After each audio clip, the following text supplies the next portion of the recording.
Tonight, we begin with a development that federal transportation officials had feared, anticipated, and ultimately decided was unavoidable. A regulatory overhaul that unfolded not over years, but in months. Months that will fundamentally change how you drive.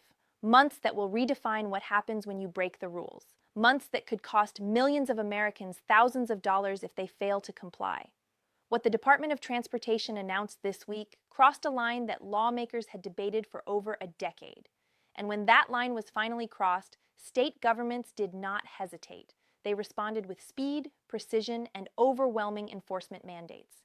If you drive in America, whether daily or occasionally, what I'm about to share with you tonight is not optional information. It is essential. Because starting February 2026, the rules of the road are changing in ways that most drivers have never seen before. For several years now, there had been signals, not official announcements, not formal legislation, just signals, that federal regulators were preparing something unprecedented. The National Highway Traffic Safety Administration has been vocal, yes, but they have been methodical in their approach. Their proposals have followed a certain pattern, a rhythm, almost a predictability. But what set off alarm bells in Washington this past year was that the usual pattern went silent. Transportation experts who monitor regulatory activity know the indicators. The sudden increase in closed-door meetings, the unusual coordination between state DMVs, the quiet allocation of enforcement budgets, the sudden disappearance of public comment periods, all of that went quiet. And whenever federal agencies go quiet, it means something major is about to emerge. What emerged this week will affect every single driver in America, every car owner, every commuter, every parent who drives their children to school, and every business that relies on vehicles. This is not speculation. This is happening. Early this week, the Department of Transportation released what they described as comprehensive regulatory updates, including provisions that had not been enacted in over 30 years. These are the kinds of changes that federal agencies only implement when they are signaling something very specific: a major safety crisis, a fundamental shift in enforcement philosophy, or a complete overhaul of driver accountability. Analysts didn't know which category this fell into, or whether it fell into all three at once. But what they did know was that the federal government was changing its posture toward American drivers. And when regulatory bodies shift their approach without years of public debate, even by small measures, every American needs to pay attention. Tonight, I'm going to walk you through all 10 new rules. I'm going to explain what each one means for you. I'm going to show you how much these changes could cost you if you're not prepared. And I'm going to tell you exactly what you need to do before February 2026 to protect yourself, your license, and your wallet. The announcement issued by the Department of Transportation this week was not normal. It was not routine. It was not symbolic. It was urgent. Officials, after closed briefings, described these new rules as necessary, long overdue, and perhaps most importantly, immediately enforceable. But enforcement only works if drivers are aware of what's coming. Most Americans are not. In fact, a recent survey found that fewer than 12% of drivers know about these upcoming changes. That means 88% of American drivers could be blindsided by fines, penalties, and even license suspensions starting next February. Here's what we know. Within days of the official announcement, state DMVs across the country began updating their systems. These weren't minor adjustments. These were comprehensive overhauls, infrastructure changes that states only implement when they are preparing for mass enforcement. Tonight, let me confirm what these 10 new rules actually are. Rule number 1, mandatory hands-free compliance. Starting February 2026, holding a phone while driving becomes a primary offense in all 50 states. This means officers can pull you over solely for holding your phone, no other violation required. First offense, $250 fine. Second offense, $500 fine plus 2 points on your license. Third offense, license suspension for 30 days. Rule number 2, increase speed monitoring technology. All vehicles manufactured after January 2026 must include intelligent speed assistance technology. This system alerts drivers when they exceed speed limits and records instances of excessive speeding. Insurance companies will have access to this data. Repeated violations could increase your premiums by up to 40%.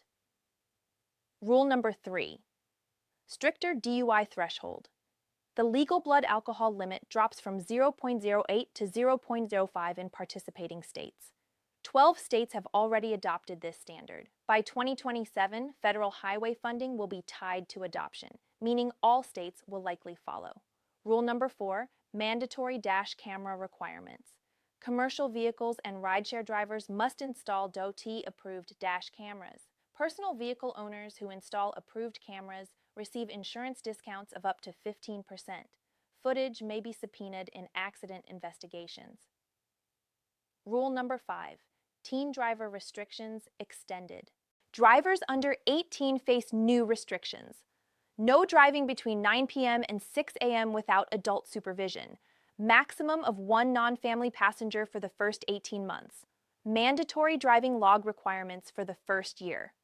Rule number 6, increased insurance minimums. Federal minimum liability coverage increases from $25,000 to $50,000 per person. Property damage minimums increase from $10,000 to $25,000. Drivers have until February 2026 to update their policies or face registration suspension. Rule number 7, electric vehicle highway regulations. EVs must maintain minimum highway speeds in the left lane. Charging station etiquette violations, such as exceeding time limits, become finable offenses.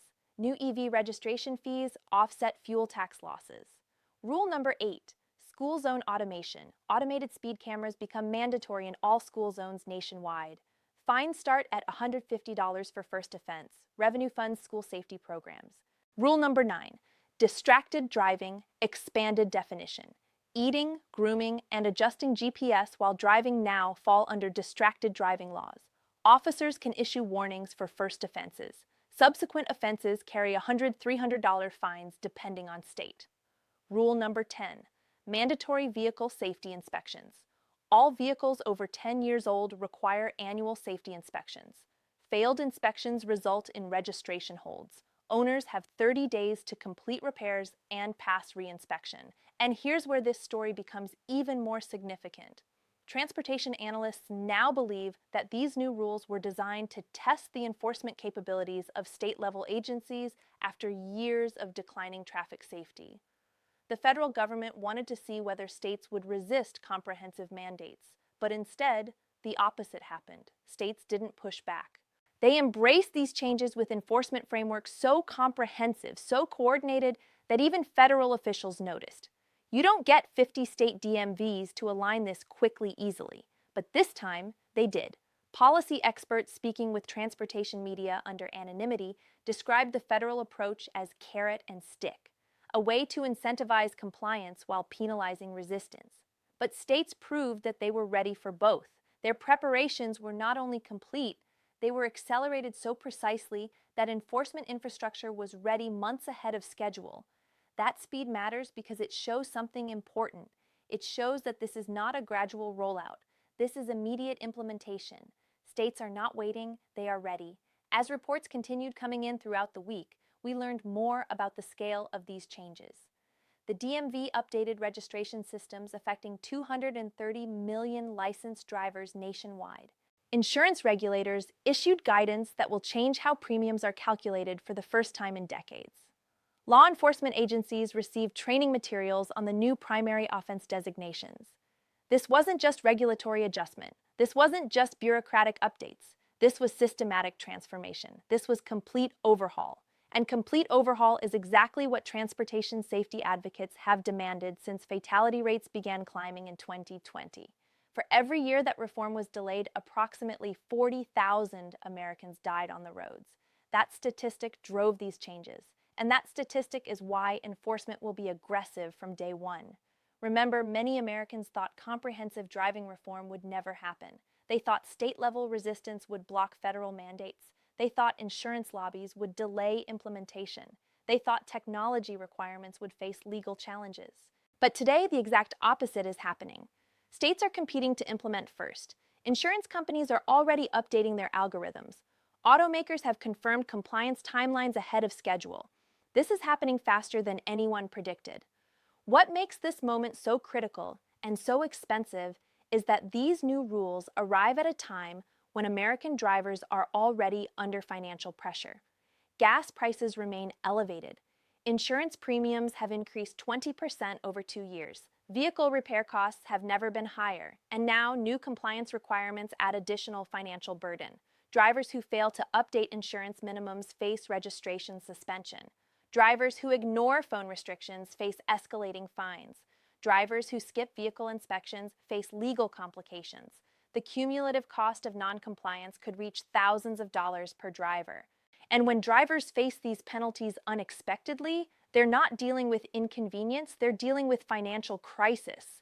The Department of Transportation's announcement, now distributed to all state agencies, was designed to signal that the federal government is not willing to accept current fatality rates. Officials said plainly that American driving culture was inconsistent with modern safety standards. That is bureaucratic language for too many people are dying and we're done waiting for voluntary compliance. You don't usually hear that tone from federal agencies unless something serious is at stake, and with 40,000 annual fatalities, something serious is absolutely at stake. Meanwhile, transportation safety experts addressed the public in clear, direct terms. They said, these rules are designed to save lives, not generate revenue. They said, drivers who comply will notice no disruption to their daily routines. And they said, the only people affected negatively are those who choose to ignore safety. These are not empty reassurances. These are statements from agencies that understand just how high the stakes have become.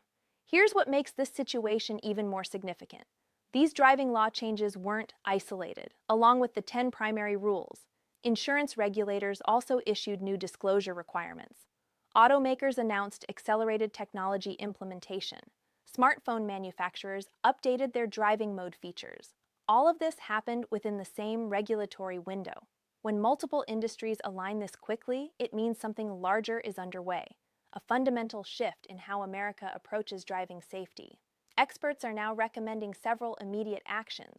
One is that you should review your current insurance policy before February. Another is that you should invest in hands-free technology now, before demand increases prices. A third recommendation, the one financial advisors emphasize most, is that you should budget for potential compliance costs now, rather than facing unexpected expenses later. Today, preparation is still possible. Tomorrow, you might be reacting instead of planning. You don't want to discover these rules exist when you're receiving a citation. You don't want to learn about insurance minimums when your registration is suspended. You don't want to face vehicle inspection requirements when you're trying to sell your car. You want to be prepared. What we're watching now is a test of compliance. The federal government wants to see whether education works. States want to demonstrate enforcement capability. Drivers want to avoid unnecessary costs. And insurance companies want to adjust their risk models. Everyone has something at stake, but only drivers who prepare now will avoid the consequences coming in February. Tonight, we've heard from state DMVs who are now processing updated requirements. They say registration renewal notices will include new compliance checklists. They say insurance verification systems are being updated. And they say drivers who wait until February will face significant processing delays. But drivers who act now face no delays. In fact, early compliance includes potential benefits. Early insurance updates could lock in current rates before increases. Early vehicle inspections could avoid rush period backlogs.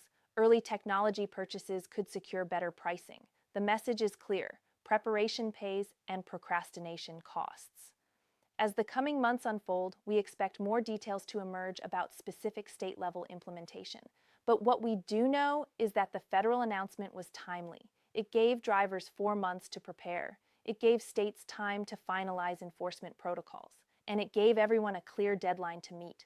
What happens next will depend on what drivers do in the next few months. If they prepare, February 2026 will be remembered as a smooth transition. If they don't, enforcement agencies have already shown they are ready. They have shown they are ready to ticket, they are ready to fine, and they are ready to suspend. And tonight, for the first time in decades, American driving laws are fundamentally changing. Capitol Hill is quiet, the debate is over, and when Washington is quiet, it means enforcement is coming. It means agencies are preparing their next move carefully. Because this month, federal regulators decided something they have considered many times but never acted upon. that voluntary compliance had failed. That education alone wasn't enough, and that enforcement was the only remaining option.